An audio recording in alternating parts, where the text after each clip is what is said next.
दोस्तों आज हम आपके लिए बड़ी ही मजेदार और नॉलेजेबल वीडियो लेकर आए हैं। आज की इस वीडियो में हम आपको दिखाएंगे कि सोने के पहाड़ों से सोना कैसे निकाला जाता है, कॉपर को जमीन के नीचे से कैसे निकाला जाता है, रेत से कांच कैसे बनाया जाता है और पेड़ों से कागज कैसे बनाया जाता है। तो इसीलिए दोस्तों इस वीडियो को एक सेकंड के लिए भी स्किप मत करना, वीडियो को पूरा आखिर तक देखना और दोस्तों हमारी कड़ी मेहनत से बनाई गई इस वीडियो को अभी लाइक जरूर कर दें। तो चलिए शुरू करते हैं। Copper making process. दोस्तों आपको ये तो पता ही है कि कॉपर हमारे लिए कितना महत्वपूर्ण धातु है। कॉपर से हमें अनेकों तरह के कई बर्तन बने हुए प्राप्त होते हैं और कॉपर का सबसे ज्यादा योगदान बिजली के क्षेत्र में तो मानो कि जैसे क्रांति ही ला देना है। तो चलिए जानते हैं कि आखिर कॉपर को कैसे बनाया जाता है। दोस्तों सबसे पहले मैं आपको बता दूं कि कॉपर हमें जमीन के नीचे से प्राप्त होता है। कॉपर को प्राप्त करने के लिए सबसे पहले बड़ी बड़ी कॉपर की खदानों में विस्फोट किया जाता है। कॉपर की खदानों में विस्फोट करते ही कॉपर कई बड़े बड़े और छोटे छोटे टुकड़े में बदल जाता है। फिर इस कॉपर के टुकड़ों को बड़े बड़े ट्रक में लोड किया जाता है। इस कॉपर के साथ मिट्टी और कंकड़ जैसी कई चीजें भी कुछ प्रतिशत मात्रा में कॉपर के साथ मिली हुई होती हैं। अब इस कॉपर के टुकड़ों को असल कॉपर का रूप देने के लिए फैक्ट्री के अंदर लाया जाता है। अब इस कॉपर के टुकड़ों को एक बड़ी सारी मिक्सर मशीन में डालकर अच्छी तरह से पीसा जाता है और इसका एक बारीक पाउडर बना लिया जाता है। अब जमीन के नीचे से निकाले गए इस कॉपर के टुकड़ों के साथ 70% शुद्ध कॉपर होती है और बाकी 30% मिट्टी और कंकड़ जैसी चीजें होती हैं। अब ये कॉपर पाउडर के रूप में बदल चुका है। अब इस कॉपर पाउडर के अंदर पानी और तेल को डालकर फ्लोटेशन प्रक्रिया यानी कि कॉपर पाउडर के अंदर तैरने की क्रिया उत्पन्न की जाती है। इससे कॉपर पाउडर तेल और पानी के ऊपर तैरने लगता है। अब फिर इसके बाद ऊपर तैर रहे कॉपर पाउडर को फिल्ट्रेशन प्रक्रिया की मदद से तेल और पानी से भी अलग कर लिया जाता है।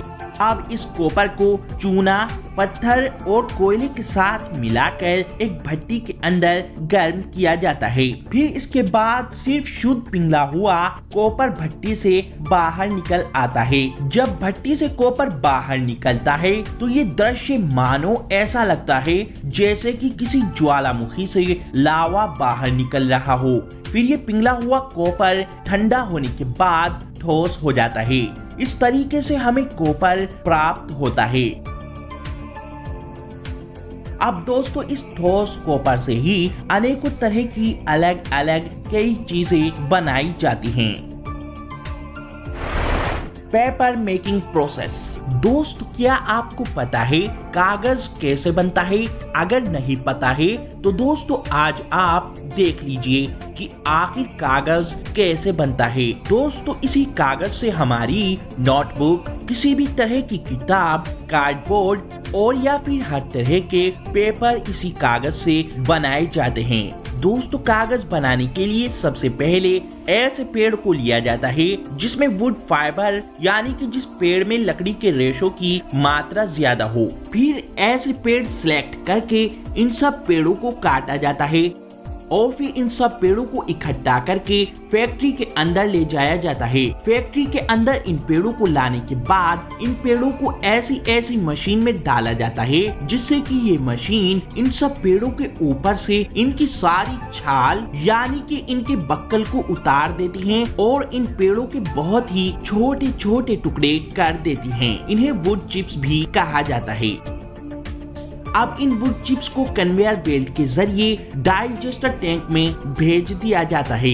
यहाँ पर इन वुड चिप्स को एसिडिक सॉल्यूशन के साथ उबाला जाता है। फिर ये उबालने के बाद वुड फाइबर और लिग्निन अलग अलग हो जाते हैं। इस वुड फाइबर के अंदर से लिग्निन निकलने से ये वुड फाइबर यानी लकड़ी मुलायम हो जाती है। इसके अंदर से सख्त, कठोर और ठोसपन ये सब चीजें निकल जाती हैं। फिर इस बचे हुए वुड फाइबर को पानी से अच्छी तरह धोया जाता है।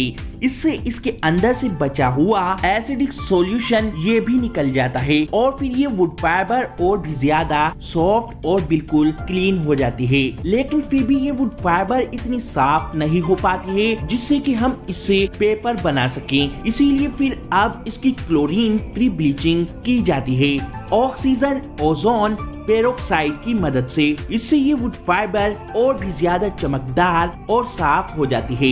अब इस वुड फाइबर के अंदर कैल्शियम कार्बोनेट को मिलाकर इसे अच्छी तरह मिक्स किया जाता है। कैल्शियम कार्बोनेट की वजह से पेपर की क्वालिटी अच्छी बनती है। वुड फाइबर और कैल्शियम कार्बोनेट के मिक्स होने से ये एक पल्प या लुगदी का रूप ले लेता है। दोस्तों, कागज बनाने के लिए लकड़ी के अलावा पानी की भी सबसे ज्यादा जरूरत पड़ती है। दोस्तों, 100 लीटर पानी से सिर्फ 1 किलो कागज ही बनता है।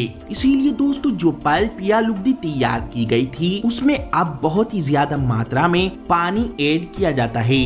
इससे ये पल्प या लुगदी बहुत पतली हो जाती है। और अगर दोस्तों कलरफुल कागज बनाना हो तो इसमें अभी इसी वक्त कलर ऐड कर दिया जाता है। अब इस सारे मिक्सचर को पेपर मशीन के अंदर भेज दिया जाता है। ये पेपर मशीन ही इस पल्प या लुगदी को पेपर में कन्वर्ट करती है। इस मशीन में एक ही साइड बहुत सारे गोल गोल घूमने वाले रोलर लगे होते हैं। इसी रोलर के नीचे से दबकर ये लुगदी जाती रहती है और पेपर का रूप ले लेती है। इस मशीन के हेड बॉक्स में कुछ ब्लेड लगे होते हैं। यही लुगदी को आगे कन्वेयर बेल्ट पर पहुंचाती है और इस लुगदी में से रोलर के दबाव की वजह से सारा पानी निचुड़कर नीचे गिरता रहता है और ये लुगदी एक पतले पेपर का रूप ले लेती है। फिर इस पेपर को एक गर्म चेम्बर में भेज दिया जाता है। यहाँ पर हॉट रोलर लगे होते हैं जिससे पेपर जब इन रोलर के बीच में से गुजरता है तो इसका बचा हुआ सारा पानी निचुड़ जाता है और पेपर बिल्कुल सूख कर बाहर निकल जाता है। अब इस पेपर को एक बड़े सारे रोल पर लपेट लेते हैं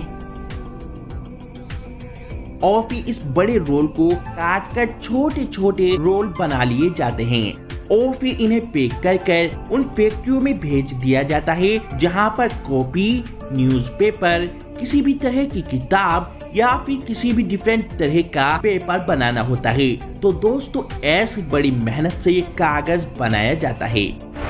गोल्ड मेकिंग प्रोसेस। दोस्तों, सोने की खानें अंटार्कटिका के अलावा सभी महाद्वीपों में मौजूद हैं। दोस्तों, अगर हम भारत की बात करें तो अब भारत के अंदर कोई सोने की खान मौजूद नहीं है। कर्नाटक के अंदर कोलार खान ही भारत की एकमात्र सोने की खान थी जिसके अंदर से सन 1951 से लेकर सन 2001 तक 9 लाख किलो सोना निकाला गया। लेकिन सन 2001 में इस कोलार माइंस को बंद कर दिया गया क्योंकि इस खान के अंदर से सोना निकलना बंद हो गया था।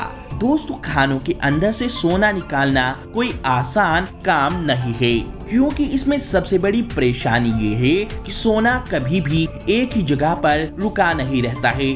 सोना मिट्टी, पत्थर या रेत के बीच में छोटे छोटे कणों के रूप में मौजूद होता है। दोस्तों, सोने को प्राप्त करने के लिए सबसे पहले सोने के खुले पहाड़ या फिर सोने की अंडरग्राउंड खानों में विस्फोट करना पड़ता है। दोस्तों, आपकी जानकारी के लिए मैं आपको बता दूं कि 1 टन पत्थर के अंदर से लगभग 4 ग्राम सोना निकल जाता है। दोस्तों, सोना जमीन की किस हिस्से के नीचे है या फिर किस पहाड़ के हिस्से में मौजूद है, ये सब वैज्ञानिक पता लगाते हैं और फिर डायनामाइट की मदद से उस जगह पर विस्फोट कर दिया जाता है। दोस्तों, 300 से 500 मीटर की गहराई से करीब 1 टन पत्थर निकाला जाता है और करीब इस विस्फोट में 300 टन मलबा निकलता है।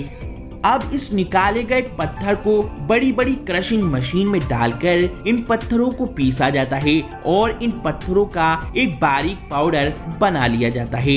अब इस बारीक पत्थरों के पाउडर को पानी के साथ मिलाकर इन दोनों चीजों को एक वाइब्रेटिंग मेजनुमा मशीन पर डाला जाता है और इस मशीन के अंदर पहले ही बड़ा सा और मोटा सा कंबल डला रहता है। जब थोड़ी देर के बाद इस कंबल को निकाला जाता है तो तब इस कंबल पर सोने के कण चिपक जाते हैं, क्योंकि जब गीले पत्थरों के पाउडर के कण इस पत्थर पे आते हैं तो इस कंबल पर सोने के कण चिपक जाते हैं और बारीक सारे फालतू के पत्थर इसी जगह पर पड़े रह जाते हैं। ये प्रक्रिया बार बार कई बार दोहराई जाती है, तब तक दोहराई जाती है जब तक सोने के सारे कण इन पत्थरों के अंदर से निकल नहीं जाते हैं और फिर आखिर में ये वाइब्रेटिंग मेजनुमा मशीन सारे पानी और पत्थरों के पाउडर को बहा देती है और बचे सारे सोने के कण वो इसी मेजनुमा मशीन पर चिपके रह जाते हैं। अब इस सोने को 1300 डिग्री सेल्सियस के तापमान पर आग के अंदर पिघलाकर इस सोने से सोने के बिस्किट, सोने की ईंटें, सोने के कॉइन वगैरह ये सब चीजें तैयार की जाती हैं। ऐसे हमें सोना प्राप्त होता है। Glass making process. दोस्तों ये तो आपको पता ही है कि कांच का इस्तेमाल कई चीजों को बनाने में किया जाता है, लेकिन दोस्तों क्या आपको पता है ये कांच रेत और चूना से मिलकर बनता है। दोस्तों जिस रेत से कांच बनता है वे रेत कोई आम रेत नहीं होती है, वे प्योर सिलिका रेत होती है। इसमें ज्यादातर 99% तक सिलिका होती है। दोस्तों कांच बनाने के लिए एक मिक्सचर बनाया जाता है। इस मिक्सचर को बनाने के लिए 75% सिलिका रेत डाली जाती है, 15% सोडाश डाली जाती है और 10% लाइम यानी चूना इसको पीसकर डाला जाता है। फिर इसके बाद इस मिक्सचर में कुछ कांच के टुकड़ों को डाला जाता है। अब इस मिक्सचर में कांच के टुकड़े मिलाने के बाद इन सब चीजों को एक भट्टी में मेल्ट होने के लिए डाल दिया जाता है। असल में कांच के कुछ टुकड़ों को इस रेत और चूना के साथ इसलिए मिलाया जाता है ताकि ये सब चीजें आसानी से अच्छी तरह मेल्ट हो जाएं। यहाँ इस भट्टी में इन सब चीजों को 800 से 1000 डिग्री सेल्सियस तक गर्म किया जाता है। तापमान ज्यादा गर्म होने की वजह से ये सब चीजें अच्छी तरह मेल्ट होकर एक लिक्विड का रूप ले लेती हैं। दोस्तों अगर कांच कलरफुल बनाना हो तो इस लिक्विड कांच में इस वक्त कलर डालकर कांच को कलरफुल बनाया जा सकता है। दोस्तों अब इस लिक्विड कांच को हम जिस भी चीज का आकार देना चाहें हम इस कांच को अब उसी चीज का आकार दे सकते हैं। ऐसे रेत और चूने से कांच तैयार किया जाता है। देखिए दोस्तों जैसे यहाँ पर ये कांच का लिक्विड पेस्ट एक कटोरी के आकार के सांचे में गिर रहा है। फिर ये कांच का लिक्विड पेस्ट ठंडा होने के बाद एक कांच की कटोरी का रूप ले लेता है। इसी तरह से कांच के हर बर्तन और कांच की हर चीज तैयार की जाती है। और हाँ दोस्तों सबसे जरूरी बात, अगर हम इससे भी अच्छे वीडियो बनाएं तो इस वीडियो को लाइक, शेयर और इस चैनल को सब्सक्राइब भी जरूर करें।